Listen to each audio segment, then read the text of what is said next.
నమస్తే welcome to HCV news. ముందుగా bulletin headlines. పట్టణ పరిసర ప్రాంతాల్లో ఘనంగా గుడ్ ఫ్రైడే వేడుకలు. ఆర్వీఎస్ సంస్థ సేవలు అభినందనీయం. Municipal assistant commissioner Lakshmipathi. విద్యార్థులకు నాణ్యమైన విద్యతో పాటు ఉపాధి కల్పించడమే ఏఎస్ఎన్ విద్యా సంస్థల ప్రధాన ధ్యేయం. కళాశాల చైర్మన్ మాజీ ఎమ్మెల్యే అన్నాబత్తుని శివకుమార్. పట్టణ పరిసర ప్రాంతాల్లో గుడ్ ఫ్రైడే వేడుకలను శుక్రవారం ఘనంగా నిర్వహించారు. యేసుక్రీస్తు శిలువపై తెలిపిన 7 వాక్యాలను గుడ్ ఫ్రైడే పర్వదినాన్ని పురస్కరించుకుని భక్తులకు వివరించారు. తెనాలి పట్టణ పరిధిలోని చిన్నరావూరులోని తెలుగు బాప్టిస్ట్ చర్చి నందు గుడ్ ఫ్రైడే వేడుకలు ఘనంగా నిర్వహించారు. ఉదయం నుండి ప్రత్యేక ఆరాధనల ప్రార్థనతో యేసుక్రీస్తును పూజించారు. ఈ సందర్భంగా సంఘ పెద్దలు యేసుక్రీస్తు బోధనలను వివరించారు. అలాగే పాపుల కోసం ఈ లోకంలో ప్రాణం పెట్టినటువంటి వారు ఎవరు కూడా లేరండి. యేసు ప్రభువుల వారు తృణప్రాయముగా ఆయన ప్రాణాన్ని ఇచ్చేశారు పాపుల కోసం. అందుకే ఆయన మరణము పరార్థ మరణం. ఆయన మరణము ఎలాంటిది అంటే ఉచిత మరణం. ఎందుకు ఉచిత మరణము? ఆయన మరణం ఆయన అంటూ ఉన్నాడు కదా, నా ఇష్ట ప్రకారముగానే నా ఆత్మని నేను అప్పగిస్తా ఉన్నాను, ఎవరి బలవంతము లేదు. ఎందుకు అంటే ప్రాణం పెట్టడానికి ఆయనకు అధికారం ఉన్నది, ప్రాణం తీసుకోవటానికి కూడా ఆయనకు అధికారము. యేసు ప్రభువారు వారి జీవితాల్లో అనగా మన జీవితాల్లో చేయవలసిన కార్యాన్ని 7 రకాలైన మాటలు పలికారు. ఆ పలుకులో ఎంత వేదన చెందుతూ ఎంత బాధతో ఉన్నాడో. రోమా ప్రభుత్వాలు వారి శిక్షా విధి విధానాలు ఎలా ఉంటాయంటే వారు చూపే ప్రేమ అంత అద్భుతంగా ఉంటుంది, శిక్ష కూడా అంత ఘోరంగా ఉంటుంది. ఇలాంటి క్లిష్టమైన పరిస్థితులలో కూడా మానవుడి విషయాల్లో లేఖనాలు నెరవేర్పే విషయాల్లో అద్భుతంగా 7 చక్కగా వివరించారు. కూచిపూడిలోని ఆర్సీఎం సంఘ మాతృలు గుడ్ ఫ్రైడే వేడుకలు ఘనంగా నిర్వహించారు. గ్రామంలోని పురవీధిలో యేసుక్రీస్తు శిలువపై చేసిన వ్యాఖ్యలను సంఘస్థుల ఆతురుల ప్రదర్శన రూపంలో తెలియజేశారు. కార్యక్రమంలో చర్చి father Anil, father Cyriac, sister నైసైజీ, sister Ranya, sister Lily, sister Soujanya, దీక్ష తీసుకున్న బిడ్డలు, సంఘ పెద్దలు, సంఘస్థులు, విశ్వాసులు, ఆర్సీఎం సంఘస్థులు తదితరులు పాల్గొన్నారు. ఆనాడు యేసు ప్రభు ఏ విధంగానైతే ప్రధానార్చకుల చేత, పరిసయ్యుల చేత, పెద్దల చేత అన్యాయముగా అవమానింపబడి ఎన్నో హింసలకు గురి అయి ఆయన శిలువ మీద భారమైన శిలువ మీద మరణాన్ని అనుభవించి ఉన్నారు. ఆ మరణాన్ని స్మరించుకుంటూ మేము చేసుకున్న ఈ పండగ సమయమున ఆ సర్వేశ్వరుడు మేము పడే ఈ కష్టాలను చూసి మాపై మేము వారి దీవెనలు వసుకుతారని నమ్ముతూ మా పాపములకు పశ్చాత్తాపడుతూ మేము దేవుని యందు పవిత్రముగా, పరిశుద్ధముగా, మంచి వ్యక్తులుగా ఉండేలాగా ప్రయత్నించడానికి ఈ యొక్క పండుగను జరుపుకుంటూ ఉన్నాం. ప్రభువు ఆ శిలువ మీద పడిన 7 మాటలను మనం ఇప్పుడు తెలుసుకుందాం. మొదటి మాట, తండ్రి వీరు చేయనదేమో వీరెరుగరు, వీరిని క్షమింపుము అనేది ప్రభు యొక్క శిలువ మీద మొదటి మాట. రెండవ మాట, నేడే నీవు నాతో కూడా పరలోకమున ప్రవేశింతువు. మూడవ మాట, స్త్రీ ఇదిగో నీ కుమారుడు, శిష్యునితో ఇదిగో నీ తల్లి. నాలుగవ మాట, ఏలి ఏలి లామా సబక్తాని. ఐదవ మాట, నాకు దాహం అగుచున్నది. ఏడవ మాట, 6వ మాట సమాప్తమైనది.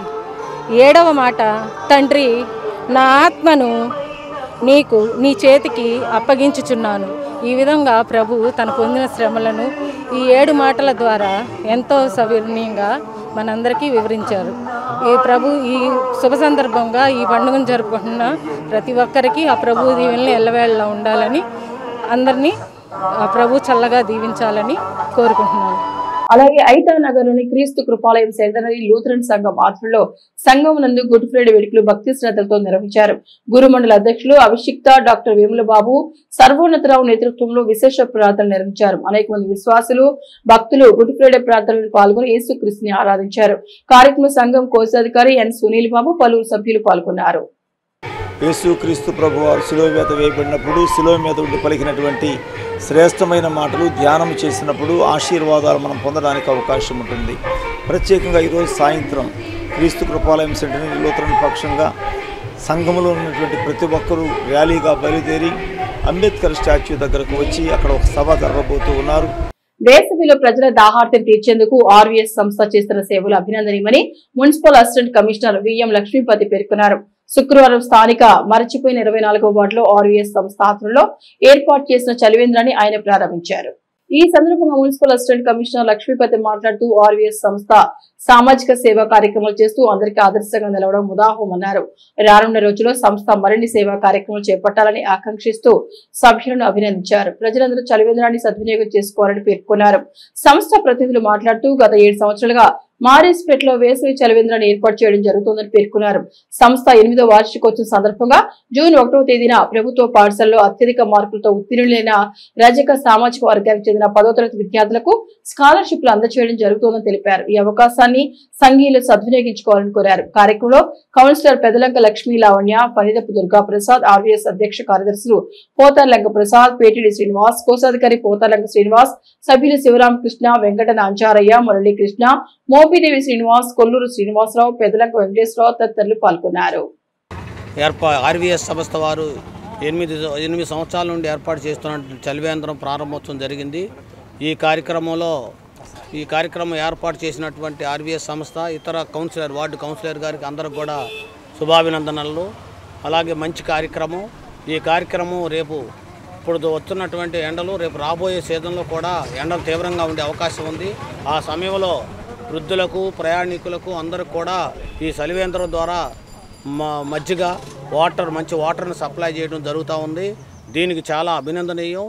ఇలాగే వీరికి ఈ కార్యక్రమం నిర్వహించడానికి గాను అవసరమైతే తెనాలి పురపాలక సంఘం తరపున కూడా వీరికి సహాయ సహకారం అందిస్తామని చెప్పని తెలియజేసుకుంటూ ఈ ప్రాంత ప్రజల యొక్క దాహార్తిని తీరుస్తూ ఎంతో మన్ననలు అందుకున్నటువంటి ఈ ఆర్వీఎస్ సంస్థ భవిష్యత్తులో కూడా ఇటువంటి కార్యక్రమాలు అత్యధికంగా నిర్వహించాలని, దీనికి ఇక్కడ ఉన్నటువంటి ప్రజలు అలాగే ఆర్వీఎస్ సభ్యులు అందరూ కూడా ఆర్వీఎస్కి సహకరించి దీన్ని ముందుకు నడిపించాలని చెప్పేసి కోరుకుంటున్నాము.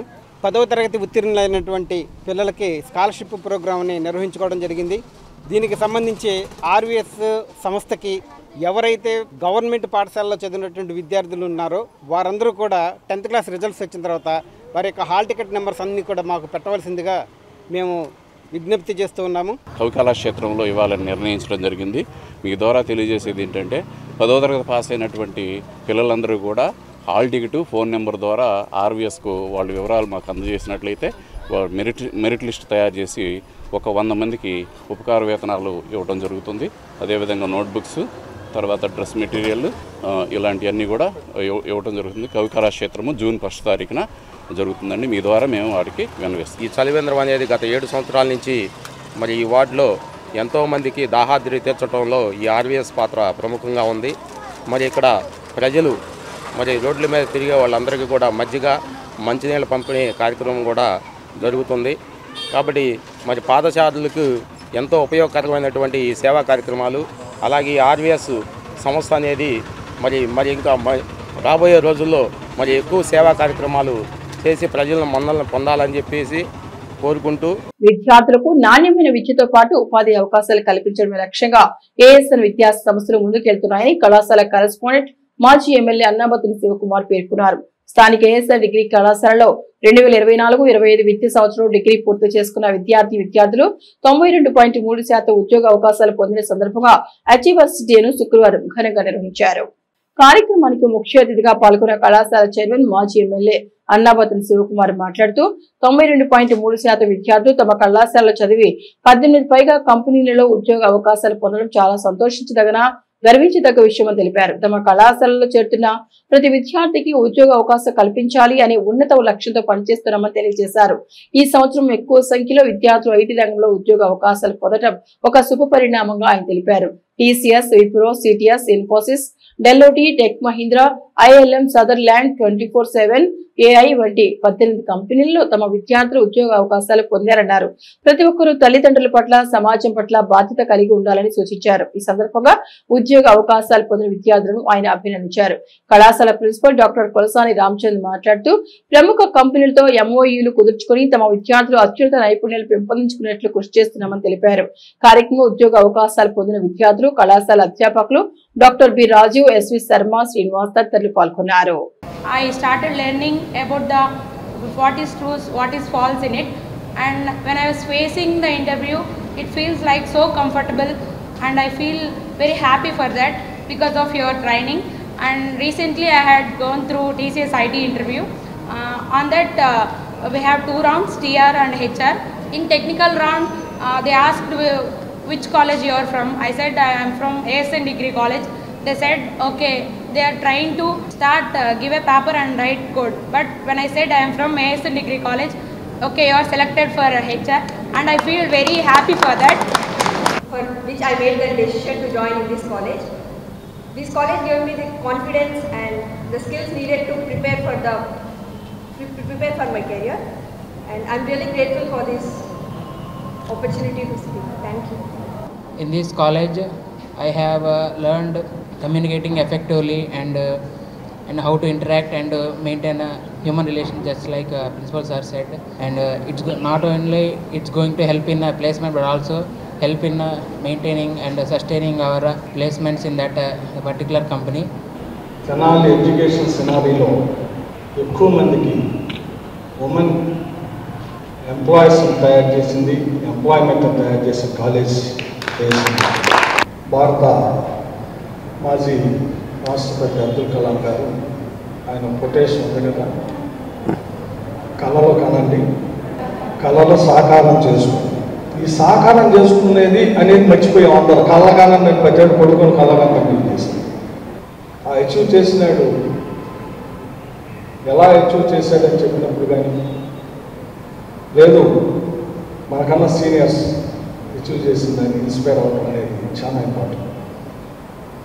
అందుకే ఈ కాలేజీని అలా తయారు చేయాలన్న ఉద్దేశంతోనే ఫౌండర్ స్వర్గీయ అన్నా శశాంక్ గారు ఈ కాలేజీని ఆ ఉద్దేశాలతో కాలేజ్ స్టార్ట్ చేస్తే దాన్ని బాగా ముందుకు తీసుకెళ్ళడానికి నేను ఒక్కనే కాదు, నేను నాతో పాటు ఈ కాలేజీ పని చేస్తున్న గతంలో 2 ప్రిన్సిపల్స్, ఇప్పుడు ప్రిన్సిపల్ రామచంద్ర గారు మా ముగ్గురు కన్నా, అంటే నాకన్నా 2 ప్రిన్సిపల్స్ కన్నా బాగా ముందుకు తీసుకెళ్ళిన వ్యక్తి.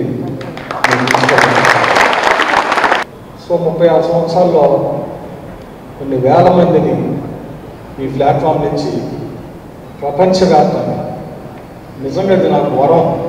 చాలా ప్లేసెస్కి వెళ్ళినప్పుడల్లా ఎవడో కూడా వచ్చేస్తాడు నన్ను చూసి సార్ నేను కాలేజ్ స్టూడెంట్. నేను ఈ బ్యాచ్ మీద, అంటే మీ అందరి మీద ఆయన నాతో షేర్ చేసుకున్న అభిప్రాయానికి నేను మీకు కూడా థ్యాంక్స్ చెబుతా ఉంటాను. ASN degree college platform different, దాంట్లో అనుమానమే లేదు. బహుశా నాకు తెలిసి ఎవడో చేయలేడు. భవిష్యత్తులో కూడా ఈ కష్టం, ఈ అచీవ్మెంట్స్ ఇంకెవడో చేయలేడు. నేను అప్పుడప్పుడు రామచంద్రతో అదే చెబుతూ ఉంటాను, దీన్ని నిలబెట్టాలా. నేను ఆ మాట అన్నానంటే పాపం ఇప్పటికే 14 గంటలు కష్టపడే వ్యక్తి మళ్ళీ ఇంకో 4 గంటలు కూర్చుని 18 గంటలు కష్టపడతా ఉంటాడు. మనకి జాబ్ చేయడం ముఖ్యము, జాబ్ ద్వారా ఎక్స్పీరియన్స్ గెయిన్ చేస్తా నెక్స్ట్ జాబ్ హైరార్కీలో వెళ్తే ముఖ్యం. కానీ ఒకేసారి 10 అడుగుల మీద పెట్టమని ఆలోచన ఎవరు చేయొద్దు అసలు. ఎవరికి అది పాసిబుల్ కాదు. ఎవరైనా 40 lakhs 50 lakhs ప్యాకేజ్ వచ్చిందంటే ఒక 1000 మందిలో ఒకళ్ళకి వాళ్ళ పర్సనల్ ఎఫర్ట్స్ మూలంగా వస్తుంది. మీరు ఆ ప్యాకేజ్కి వెళ్ళొచ్చు. నెక్స్ట్ 5 to 10 yearsలో ఆ ప్యాకేజ్కి డెఫినెట్గా వెళ్ళే అవకాశం, స్కోప్ ఉంది. ఈ ఫార్ములాస్ మీరు ఏదైతే లైఫ్ స్కిల్స్లో నేర్చుకున్నారో ఐఎమ్ వెరీ షూర్ జాబ్ తెచ్చుకోవడానికి ఎంత ఉపయోగపడిందో జాబ్ చేయడానికి ఇంకా 10 రెట్లు ఎక్కువ ఉపయోగపడుతుంది మన క్యాంపస్ ట్రైనింగ్ డెఫినెట్గా. కాబట్టి అసలు ఈ వాతావరణం లైఫ్ స్కిల్స్ స్టార్ట్ చేసినప్పుడు ఇలా స్కిల్ డెవలప్మెంట్ సార్ ఒక రోజు పిలిచి మొదట్లో 20 years బ్యాక్ రాధాకృష్ణమూర్తి గారు గవర్నమెంట్ ఆయన ప్రిన్సిపల్ ఉన్నారు, పిలిచి మనం ఏదైనా చేయాలి. డిగ్రీ అన్ని కాలేజీల్లో చదువుతున్నారు, మన స్టూడెంట్స్కి ఒక స్పెషల్ ఉండాలి, మనం ఏదో సర్వీస్ ఇవ్వాలి స్టూడెంట్కి అన్న దగ్గర పుట్టిన ఐడియా స్కిల్ ట్రైనింగ్ చేద్దాం. అప్పటికి అసలు ఎడారిలో ఉన్నట్టే ఉంది. అంటే జాబ్స్ గీప్స్ డిగ్రీకి ఎడారే, కానీ ఇసుక నుంచి ట్రైనింగ్ తీయగలుగుతామనే డౌట్ నుంచి నిజంగా తీసి పారేసాం. కాబట్టి దీనికి అంటే అసలు ఈ ఒక స్కిల్ డైరెక్షన్ తీసుకోవడానికి కారణము సుకుమార్ సార్. ఎందుకంటే ఆయన విజన్ ఎప్పుడు కూడా నెక్స్ట్ ఏం చేయాలి, నెక్స్ట్ ఇందాక కూడా అడుగుతున్నాను, కొంచెం నేను తడపడ్డాను, కొత్త కోర్సులో లిస్ట్ వస్తున్నాయి కదా నేను. సో ఆయన అప్డేటెడ్గా ఉంటారు, డెఫినెట్గా అప్డేటెడ్గా ఉండి ఇండికేషన్స్ ఇస్తూ ఉంటారు, ఇలా ఆలోచించండి, ఇలా చేయండి అని. సో అది ఒక బ్లెస్సింగ్ ఇక్కడ చేసే ఫ్యాకల్టీకి, ఎస్పెషలీ చదువుతున్న స్టూడెంట్స్కి ఒక బ్లెస్సింగ్. తెనాలి మండలం నందివెలుగు జాషువా నగర్లోని ఇమ్మానియల్ ప్రార్థన గోపురం నందు గుడ్ ఫ్రైడే వేడుకలు శుక్రవారం ఘనంగా నిర్వహించారు. ఈ సందర్భంగా రెవాయే భానుప్రసాద్ యేసుక్రీస్తు శిలువపై బోధించిన 7 వాక్యాలను భక్తులకు వివరించారు. లోకరక్షకుడైన యేసుక్రీస్తును గుడ్ ఫ్రైడే పర్వదినాన ఆరాధించుకోవడం అందరి అదృష్టమని పేర్కొన్నారు. సమాజంలోని ప్రతి ఒక్కరూ క్రీస్తు మార్గాన్ని అనుసరించాలని వివరించారు. గుడ్ ఫ్రైడే సందర్భంగా పలు సేవా కార్యక్రమాలు నిర్వహించారు. కార్యక్రమంలో పెద్ద సంఖ్యలో సంఘస్థులు, విశ్వాసులు, భక్తులు పాల్గొన్నారు. కొట్టారు, తిట్టారు, ఉమ్మివేశారు, దూషించారు, అపహసించారు. యేసు ప్రభు వారు తండ్రి దేవునితో అన్నాడు ఏంటంటే వీళ్ళకి తెలియదు. ఏం తెలియదయా అంటే ఈయన యేసు, ఈయన లోకరక్షకుడు అని వాళ్ళకి తెలియదు. కొట్టడం తెలుసు, తిట్టడం తెలుసు, ద్వేషించడం తెలుసు, అపహసించడం తెలుసు, కానీ ఈయనే లోకరక్షకుడు అని వాళ్ళకి తెలియడంలో గొప్ప మాదిరిని ఆయన చూపిస్తున్నాడు. క్షమించడంలో గొప్ప మాదిరిని ఆయన చూపిస్తున్నాడు. ఆయన శరీరాన్ని భుజిస్తున్నాం, ఆయన రక్తాన్ని పానం చేస్తున్నాం. ఈ క్షమాపణ ప్రభువుకి మనల్ని సమీపస్తులుగా చేస్తుంది. ఆ క్షమాగుణం కలిగి ఉన్నటువంటి వారిగా మనం ముందుముగాక. భారత రాజ్యాంగం ముస్లిం మైనారిటీలకు ఇచ్చిన మత స్వేచ్ఛను కేంద్రంలో ఉన్న ఎన్డీఏ కూటమి ప్రభుత్వం తుంగలకు తొక్కే ప్రయత్నం చేస్తుందని, ఈ విధానాలను ముస్లింలు, క్రైస్తవులు ఖండించాల్సిన అవసరం ఉందని వాక్ సవరణ చట్టానికి వ్యతిరేకంగా తెనాలి పట్టణంలో శుక్రవారం నిర్వహించిన శాంతి ర్యాలీలో పలువురు మత పెద్దలు పిలుపునిచ్చారు. వాక్ సవరణ చట్టాన్ని నిరసిస్తూ ముస్లిం మైనారిటీలు తెనాలి పట్టణంలో భారీ శాంతి ర్యాలీ నిర్వహించారు. శుక్రవారం మధ్యాహ్న ప్రార్థన ముగిసిన తర్వాత వాహబ్ చౌక్ నుండి ప్రారంభమైన శాంతి ర్యాలీ తెనాలి పట్టణంలోని వివిధ కూడల మీదుగా కొనసాగింది. ర్యాలీకి అగ్రభాగాన ముస్లిం సంఘీయ మత పెద్దలు, క్రిస్టియన్ సంఘీయ పెద్దలు, సిపిఎం పార్టీ నాయకులు పాల్గొనగా ముస్లిం యువత ద్విచక్ర వాహనాలతో శాంతి యాత్రను కొనసాగించారు. వేలాదిగా తరలి వచ్చిన ర్యాలీని ఉద్దేశించి మత పెద్దలు ప్రసంగించారు. భారత రాజ్యాంగంలోని ఏ మతానికైనా కొన్ని హక్కులు ఉన్నాయని, వాటిని అనుసరించి మత స్వేచ్ఛను కొనసాగిస్తున్న మైనారిటీ వర్గాలపై కేంద్రంలోని ఎన్డీఏ ప్రభుత్వం ఉద్దేశపూర్వకంగానే కక్ష సాధింపు చర్యలకు పాల్పడుతుందని ఆరోపించారు. క్రిస్టియన్లు, ముస్లిం మైనారిటీలు గత 10 ఏళ్లుగా హిందువుల మధ్య సమన్వయంతో బ్రతుకుతున్నామని, వాక్ చట్టం ద్వారా ముస్లింల ఆస్తులు కొల్లగొట్టి విచ్ఛిన్నం చేసే కుట్రలో భాగమని అన్నారు. రాబోయే రోజుల్లో క్రిస్టియన్ విషయాల ఆస్తులు కూడా ఇదే తరహాలో కొల్లగొట్టే విధానం ఎన్డీఏ ప్రభుత్వం అనుసరిస్తుందని ఆరోపించారు. సిపిఎం పార్టీ నాయకులు ములకా శివసామిరెడ్డి మాట్లాడుతూ అంబేద్కర్ రచించిన భారత రాజ్యాంగాన్ని ఎన్డీఏ, బీజేపీ కూటమి తుంగలో తొక్కిందని, మనువాద రాజ్యాంగాన్ని అమలు చేస్తుందని ఆరోపించారు. ముస్లింల ప్రయోజనాలకే సవరణ చట్టం తెచ్చామని ప్రధాని మోదీ చిలుక పలుకులు పలుకుతున్నారని శివసామిరెడ్డి ఘాటైన విమర్శ చేశారు.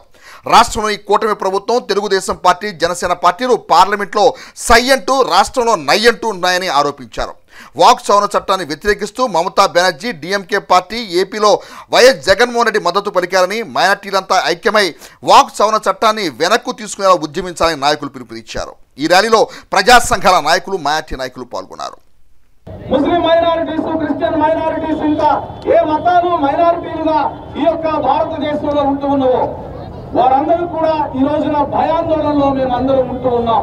భారతదేశంలో ప్రశాంతమైనటువంటి మత సామరస్యంతో జీవిస్తున్నటువంటి క్రిస్టియన్లు, ముస్లింలు, హిందువుల మధ్య గత 10 సంవత్సరాలు, 12 సంవత్సరాలుగా మతతత్వ పార్టీగా ఆవిర్భవించినటువంటి భారతీయ జనతా పార్టీ ఆధ్వర్యంలో వారి యొక్క రహస్య ఎజెండాను వారు ఒక్కొక్కటిగా మరి భారతదేశంలో శాంతి లేకుండా చేయడానికి వారు ముందుకు తీసుకుని వస్తూ ఉన్నారు.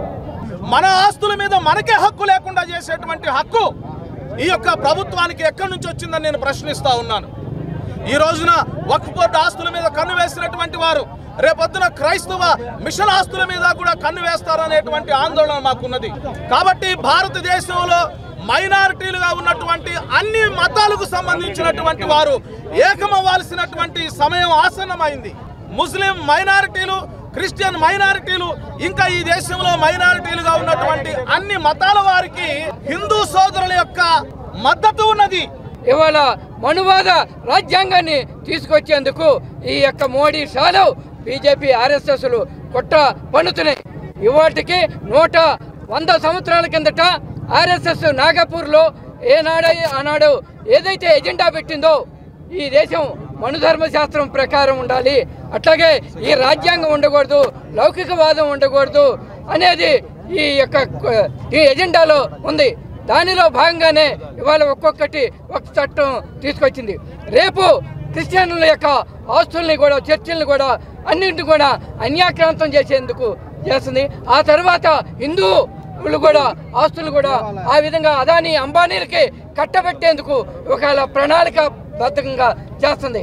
అంటే ఈ దేశంలో కోట్లాది మంది ముస్లింలు, మైనార్టీలు ఈ దేశ పౌరులు కాదా? అంటే 2వ తరగతి పౌరులుగా జీవించాలా? ఏ చట్టంలో ఉంది? ప్రజాస్వామ్య దేశంలో ఎవరు ఎన్నికవుతే వాళ్ళే పరిపాలన చేయాలనే విధానాన్ని బాబాసాహెబ్ అంబేద్కర్ గారు రాజ్యాంగం రచించారు. ఆయన రాజ్యాంగంలో ప్రతి ఒక్కళ్ళకి పరిపూర్ణమైన హక్కులు ఇచ్చాడు. ఎస్సీల కాడ నుంచి మరీ పేదవాళ్ళకి ప్రతి ఒక్కళ్ళకు ఉన్నాయి. అలాంటి రాజ్యాంగాన్ని రూపు మార్చేసి వీళ్ళు హిందూ తత్వ చట్టాన్ని తీసుకొస్తున్నారు. ఆ హిందూ చట్టంలో రిలయన్స్ వాళ్ళకి, అంబానీలకు తప్ప నిరుపేద హిందువులకి ఎవరికి వాళ్ళు చేసే పరిపాలన నచ్చట్లేదు. హిందూ పేదలుగానే ఇంకా ఉంటున్నారే కానీ అభివృద్ధి చెందినట్టు ఎక్కడా లేవు. ఇవాళ భారతదేశంలో బీజేపీ పరిపాలిస్తున్న అన్ని రాష్ట్రాల్లో హింస జరుగుతుంది. క్రైస్తవుల చర్చిల్ని, మసీదుల్ని, దారిని వెళ్ళేవాళ్ళని అతి దారుణంగా హింసిస్తున్నారు. ఇవాళ మీడియా కూడా ఒక రకంగా చెప్పాలంటే చీపిట్ల ఆ హింసని. हम लोग इस बिल की मुखालफत कर रहे हैं। ये बिल जल्दी से जल्दी हुकूमत वापस ले और स्टेट गवर्नमेंट, टीडीपी गवर्नमेंट से भी, जनसेना गवर्नमेंट से भी हमारी गुजारिश है, आपने इस बिल का साथ दिया जिसकी वजह से मुसलमानों में बहुत नाराज़गी है और ये हमारे प्रॉपर्टीज़ के छीनने का बराबर है ये बिल। స్థానిక ఐతానగర్లోని రక్షణ సైన్య చర్చి నందు గుడ్ ఫ్రైడే ఆరాధన మహోత్సవాలు శుక్రవారం ఘనంగా నిర్వహించారు. సంఘ కాపురి మేజర్ పి నాగరాజ్ ఆధ్వర్యంలో యేసు ప్రభు సిలువలో పలికిన 7 మాటలను భక్తిపూర్వకంగా ప్రజలకు వివరించారు. మంచి శుక్రవారం ఆరాధన కార్యక్రమం స్త్రీలు, యవ్వనవస్తులు విశేష సంఖ్యలో పాల్గొని యేసు క్రీస్తుని భక్తి శ్రద్ధలతో ఆరాధించారు. గుడ్ ఫ్రైడే పర్వదినం యొక్క విశిష్టతను సంఘ కాపరులు వివరించారు. కార్యక్రమంలో పి రత్న సుందరి, సంఘం పెద్దలు గాలి రవికుమార్, బట్టు జకరయ్య, పిల్లి కనకరత్నం, కారుమంచి నరసింహ, రుద్రపాటి ఆశీర్వాదం, యవ్వనస్తులు, స్త్రీలు, పిల్లలు పాల్గొన్నారు.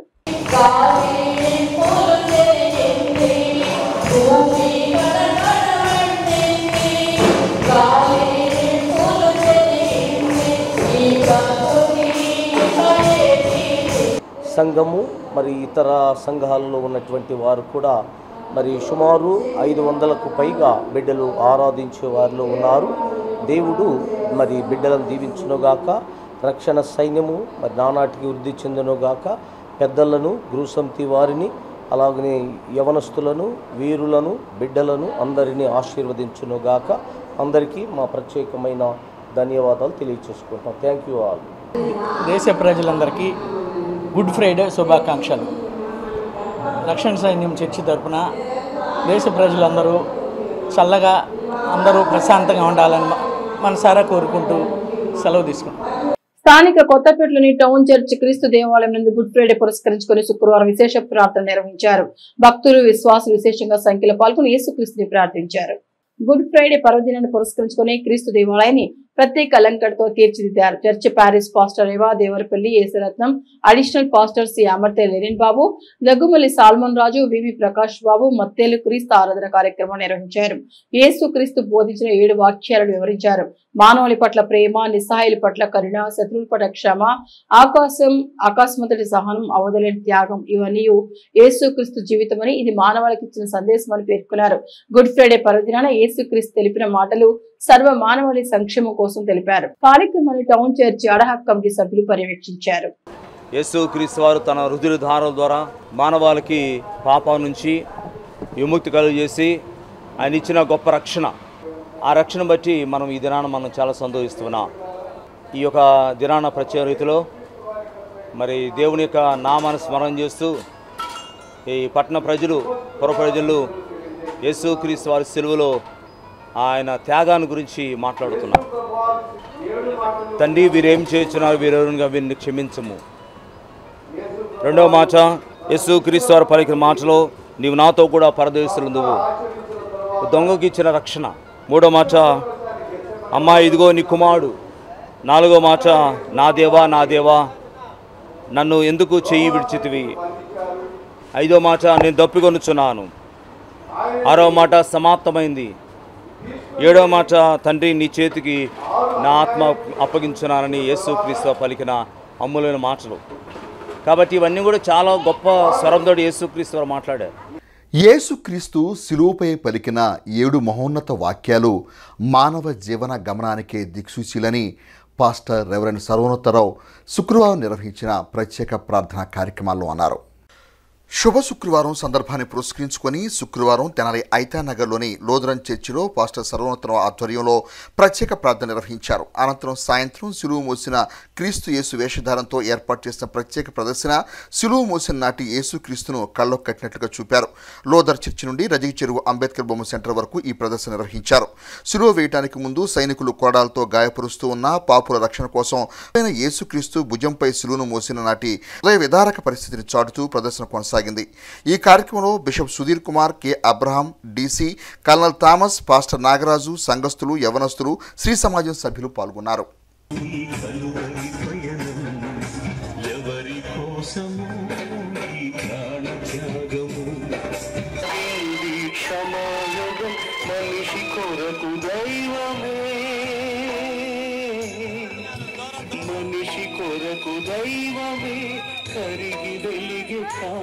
యేసయ్య సిలువలో మరణించినటువంటి విధానం ఎందుకంటే ఆయన నిన్ను నన్ను తన మనసులో పెట్టుకుని ఆయన నీకు నాకు మరణ భయాన్ని తీసివేయటానికి, నీకు నాకు తిరిగి పరలోక రాజ్యాన్ని అనుగ్రహించడానికి యేసు ప్రభువారు పాప విమోచన తన ప్రాణమును నీ కొరకు నా కొరకు బలియాగముగా అర్పించినటువంటి యేసు ప్రభువారు ఈరోజు శుభ శుక్రవారం నాడు మన కోసం మరణించారు.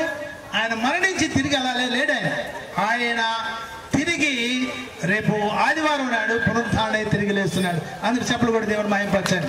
యేసుక్రీస్తు వారు ఆ కాలములో ఈ లోకానికి మనందరి కొరకు వచ్చి మన రక్షణ కొరకు మన పాపముల కొరకు ఈ రోజున ఆ విధముగా సిలువ మోయటం మీరు చూశారు.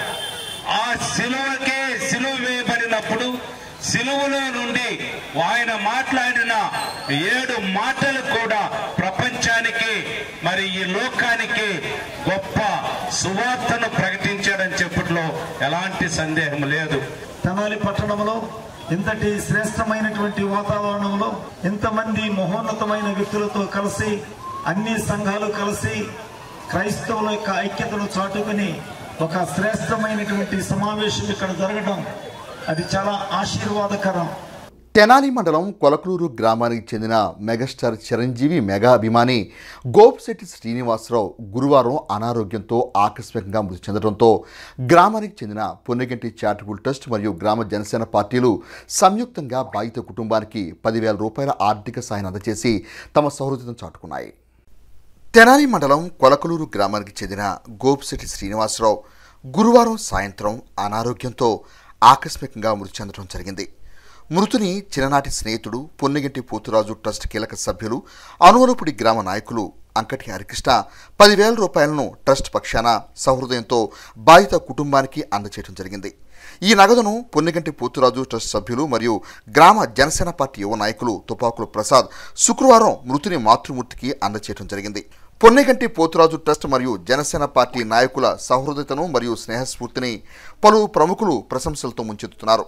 ఈ కార్యక్రమంలో ఉపాధ్యాయులు నీలం వెంకటేశ్వరరావు, పలువురు జనసేన పార్టీ నాయకులు, పొన్నగంటి పోతురాజు ట్రస్ట్ సభ్యులు పాల్గొన్నారు. దేశ అత్యున్నత న్యాయస్థానం సుప్రీంకోర్టు వక్ఫ్ ఆస్తులో ఎలాంటి మార్పులు చేయొద్దని కేంద్ర ప్రభుత్వానికి స్పష్టం చేయడంతో పాటు కొత్త నియామకాలు చేపట్టవద్దని, తదుపరి విచారణ చేపట్టే వరకు యథాతథ స్థితి కొనసాగించాలని తీర్పు ముస్లిం సమాజానికి కొంత ఉపశమనం కలిగించిందని వైఎస్ఆర్సీపీ మైనార్టీ సెల్ జిల్లా ప్రధాన కార్యదర్శి షేక్ సుబాని పేర్కొన్నారు. శుక్రవారం మండల కేంద్రం దుగ్గిరాల ముర్తుజా నగర్ లో ఏర్పాటు చేసిన మీడియా సమావేశంలో ఆయన మాట్లాడుతూ కొన్ని కీలక అంశాలు ఇంకా పెండింగ్ లో ఉన్నాయని, వక్ఫ్ సర్వెంట్ చట్టంలో అనేక లోపాలున్నాయని అన్నారు. వక్ఫ్ బోర్డులో అనియమిత సభ్యులను నియమించడం, వక్ఫ్ ఆస్తులు 12 ఏళ్లుగా ఎవరి ఆధీనంలో ఉంటే వారివి అనడం, 300 ఏళ్ల క్రితం నాటి ఆస్తులకు ఇప్పుడు డాక్యుమెంట్లు అడగడం, భూములను వితరణ చేయాలనడం ఇవన్నీ ముస్లింల మనోభావాలను దెబ్బతీసే వ్యతిరేక చర్యలన్నారు. మాజీ ముఖ్యమంత్రి వైఎస్ జగన్మోహన్ రెడ్డి ఆదేశాల మేరకు వైఎస్ఆర్సీపీ ఈ బిల్లును మొదటి నుండి వ్యతిరేకించిందని గుర్తు చేశారు. వక్ఫ్ సవరణ బిల్లుకు సంబంధించి ఆల్ ఇండియా ముస్లింల బోర్డు, జమైత్ ఉల్ ఉలేమా, జమైత్ ఇస్లామియా హింద్ సహా పలు మైనారిటీ సంస్థలు అనేక అభ్యంతరాలు వ్యక్తం చేశాయన్నారు. వక్ఫ్ సవరణ చట్టం రాజ్యాంగ విరుద్ధమని, వక్ఫ్ బిల్లుపై కేంద్రానికి కౌంటర్ దాఖలకు వారం గడువు ఇచ్చిందని, సుప్రీంకోర్టులో తప్పకుండా ముస్లిం సమాజానికి అనుకూలంగా తీర్పు వస్తుందని ఆశాభావం వ్యక్తం చేస్తున్నామన్నారు. సమావేశంలో మైనార్టీ నేతలు షేక్ రషీద్ సాహెబ్, షేక్ హుస్సేన్ సాహెబ్, పఠాన్ మస్తాన్ వలి, షేక్ జిలానీ పాల్గొన్నారు. మాజీ ముఖ్యమంత్రి వైఎస్ జగన్మోహన్ రెడ్డి గారి ఆదేశాల మేరకు వైఎస్ఆర్ కాంగ్రెస్ పార్టీ బిల్లును మొదటి నుంచి వ్యతిరేకించింది. వక్ఫ్ సవరణ బిల్లుకు సంబంధించి ఆల్ ఇండియా ముస్లిం లా బోర్డు, జమాతే ఉలేమా, జమాతే ఇస్లామియా హింద్ సహా పలు మైనార్టీ సంస్థలు అనేక అభ్యంతరాలను వ్యక్తం చేశాయి. దేశంలో 14.6% ఉన్న ముస్లింల అభ్యంతరాలను కేంద్ర ప్రభుత్వం పట్టించుకోకుండా ఆర్టికల్ 14, 25, 26లను ఉల్లంఘిస్తుందని వక్ఫ్ సవరణ చట్టం రాజ్యాంగ విరుద్ధం. వక్ఫ్ బిల్లుకు వ్యతిరేకంగా వైఎస్ఆర్ కాంగ్రెస్ పార్టీతో పాటు 71 పిటిషన్లపై విచారణ సందర్భంగా ముస్లింయేతరులను సభ్యులుగా వక్ఫ్ బోర్డులో నియమించవద్దని సుప్రీంకోర్టు స్పష్టం చేసింది. ఇక బులెటిన్ ముగించే హెడ్లైన్స్ మరొకసారి. పట్టణ పరిసర ప్రాంతాల్లో ఘనంగా గుడ్ ఫ్రైడే వేడుకలు. ఆర్వీఎస్ సంస్థ సేవలు అభినందనీయం. Municipal assistant commissioner Lakshmipathi. విద్యార్థులకు నాణ్యమైన విద్యతో పాటు ఉపాధి కల్పించడమే ఏఎస్ఎన్ విద్యా సంస్థల ప్రధాన ధ్యేయం. కళాశాల చైర్మన్ మాజీ MLA Annabathini Shivakumar. ఏబీహెచ్సివి news bulletin విశేషాలు. నమస్తే.